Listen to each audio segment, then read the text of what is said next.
Hello, and thank you for joining me for a little journey through the Peloponnese, the southern half of Greece, that great landmass shaped like a human hand with fingers pointing south, which are in fact great rocky capes reaching out into the Mediterranean Sea, or as the medieval people pictured it, a mulberry leaf, a morea, which was their name for that Peloponnese or island of Pelops. That landmass is connected to mainland Greece, including Attica and the city of Athens, by a very narrow isthmus, not much more than a couple of miles across.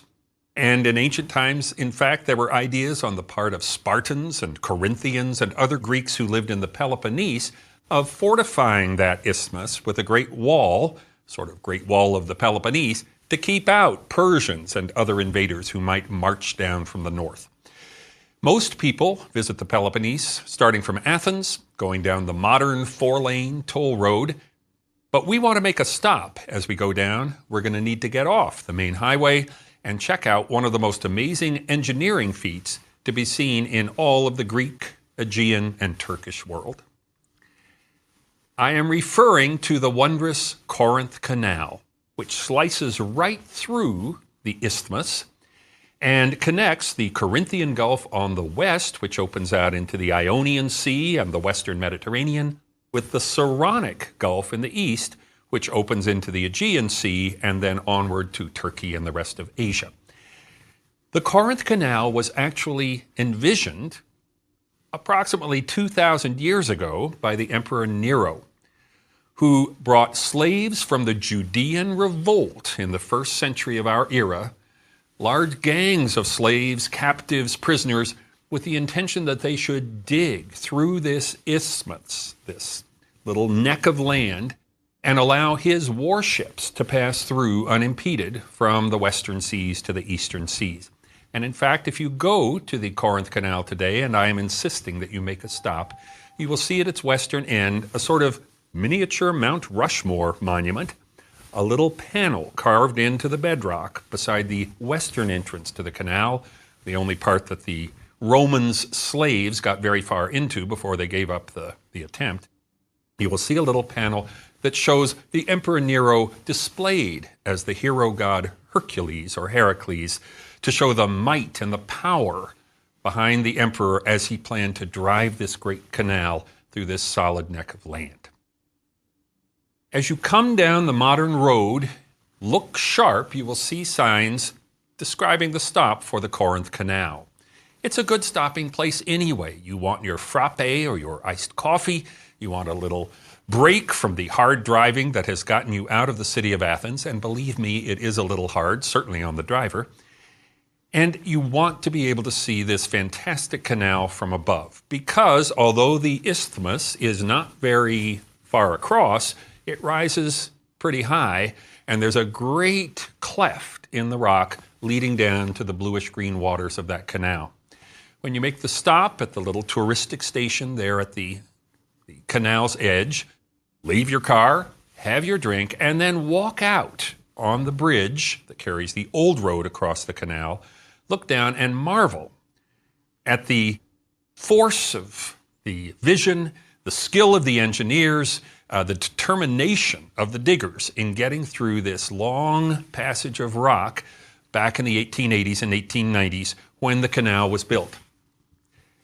In my opinion, it's not enough to see the Corinth Canal from above. There's a little old road that will take you down to the eastern entrance of the canal, where there's a bridge at the canal's level that spans the waterway and that sinks out of sight, the roadway disappearing below the water every time a boat needs to come through. This was an alternative to a suspension bridge that would rise in order to let the boats go through. It's very interesting and sort of a mystical experience to see the roadway disappear. It's always interesting to see it reemerge and see if any hapless fish were caught on the roadway and are now flopping around trying to escape.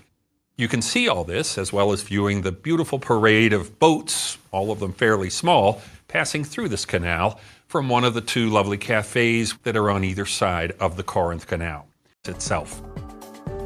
But you're going to want to get down very soon into Corinth itself. It appears to be, from the Acrocorinth, a large spread of ruins lying there at the foot of the mountain. But in fact, you're in for a disappointment if you think it's going to yield you anything like the wonders of Athens, where so much of the classical Greek architecture has been preserved. Corinth paid a terrible price during the period when Rome was steadily conquering the Eastern Mediterranean. There was a time when it appeared that the Greek states might be able to hold out and maintain their independence against the expansion of Rome. Corinth defied Rome in the 2nd century BC and paid the price when in the year 146 BC, the conquering Romans leveled the city to the ground. Almost everything except a few sacred structures was destroyed without trace. So we can see less of ancient Corinth than almost any other comparably important site from the ancient Greek world. Nonetheless, to visit the Agora, the civic center of ancient Corinth, is still a very moving experience. For one thing, as you will see when you come to this Agora, the sort of gateway into ancient Corinth for the modern visitor, there are the remains of an extraordinary temple, not to Aphrodite, but to her half-brother, Apollo. Look closely at those Doric columns. They are extraordinary in that they are monolithic. You remember the Parthenon columns were made of separate drums, stacked one on top of the other. These are single shafts of marble, still holding high a number of their Doric capitals and pieces of the architrave that span the tops of those columns. Beyond that, as you will see, parts of the ancient theater of Dionysus were spared by the Romans. But here we begin to see a process of Romanization. The Romans weren't happy with just a place for plays, tragedies, comedies. They wanted action. So they arranged to flood the ancient theater of Dionysus, the playing area, so they could have violent mock sea battles, just as they had ultimately in the Colosseum back home, right there in what had been the theater of Dionysus in Corinth. When you get to the site museum for Corinth, you will see lots of beautiful Roman mosaics. They're beautiful, but to me they signal something very sad in the history of Greek civilization.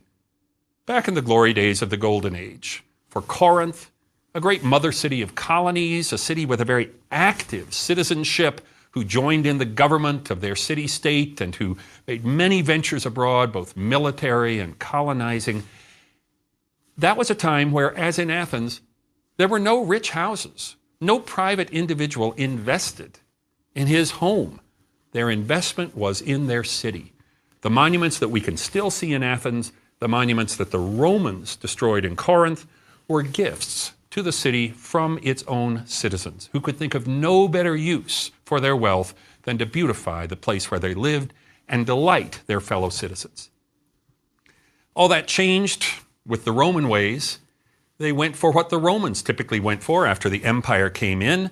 After all, there isn't much political participation in an empire on the part of anybody except the ruler himself and his governors.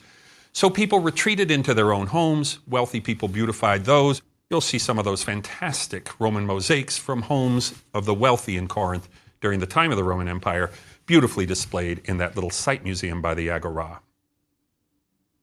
But it was also during the Roman period that Corinth became famous for a very different reason. Paul the Apostle, traveling through Asia Minor and ultimately through Greece to spread the gospel, the good news of Jesus, came to Corinth. He found that he had been preceded by others who had started a vibrant Christian church there, mainly among Jews who had been resident in Corinth for a long time, but also with some Gentile or Greek converts as well. He spoke to these communities. Ultimately, he wrote them those beautiful epistles or letters, which include the one about love or charity or agape that figures in so many modern marriage ceremonies. Though I speak with the tongues of men and angels and have not agape, the Greek word for disinterested love, I am as but sounding brass or a tinkling cymbal. That was written to people in Corinth. Paul decided to go there to get involved with the local people. He was a tent maker himself by trade. That was what he practiced as a job back in his hometown of Tarsus in what is today modern Turkey. And he met some tent makers there in Corinth who took him in and gave him a home. Well, he needed a home because the local Jews, furious with Paul, denounced him to the Roman governor. And to me, the most exciting thing to do in the Agora of Roman Corinth is not to visit the temple of classical Apollo, but to go across the open space of the Agora to the place of judgment of the Romans.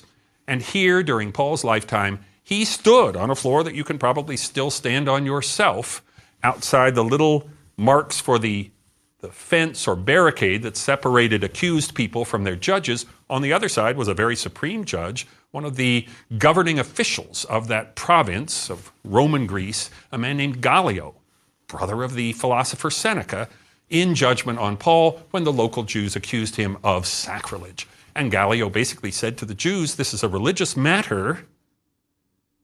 You must settle this yourselves. And they settled it with a riot out in that space of the Agora, people coming to blows, blood running in this fury between pro-Christian Jews and the staunch defenders of the old order.